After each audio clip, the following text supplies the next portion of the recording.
ભારત પાકિસ્તાન વચ્ચે જે તણાવની સ્થિતિ છે તેને લઈને જામનગરની જે સુરક્ષા એજન્સીઓ છે તે સતર્ક બની છે ને હાલ જેટલા પણ જે જાહેર સ્થળો છે ત્યાં બોમ્બ સ્ક્વોડ દ્વારા અને વિવિધ સુરક્ષા એજન્સી દ્વારા ચેકિંગની કામગીરી કરવામાં આવી છે। હાલ આપણે જામનગરના બસ સ્ટેન્ડમાં છે કે જ્યાં પાર્કિંગમાં રહેલા વાહનો છે તેની ચકાસણી કરવામાં આવી રહી છે। બોમ્બ સ્ક્વોડ અને ડોગ સ્ક્વોડની મદદથી જે ખૂણે ખૂણા જે છે તેની ચકાસણી કરવામાં આવી રહી છે। સાથે સાથે બસ સ્ટેન્ડ પર આવતા જે મુસાફરો છે, અજાણી વ્યક્તિ છે, શંકાસ્પદ વ્યક્તિઓ છે તેનું ઓળખપત્રની વેરિફિકેશનની કામગીરી સુરક્ષા એજન્સીઓ દ્વારા કરવામાં આવી રહી છે।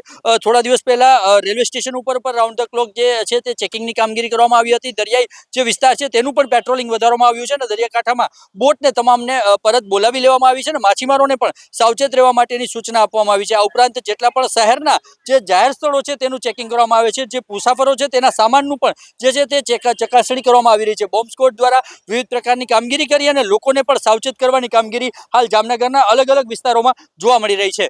અનિલ ગોયલ સાથે દિવેશ વાયડા, ખબર ગુજરાત, જામનગર।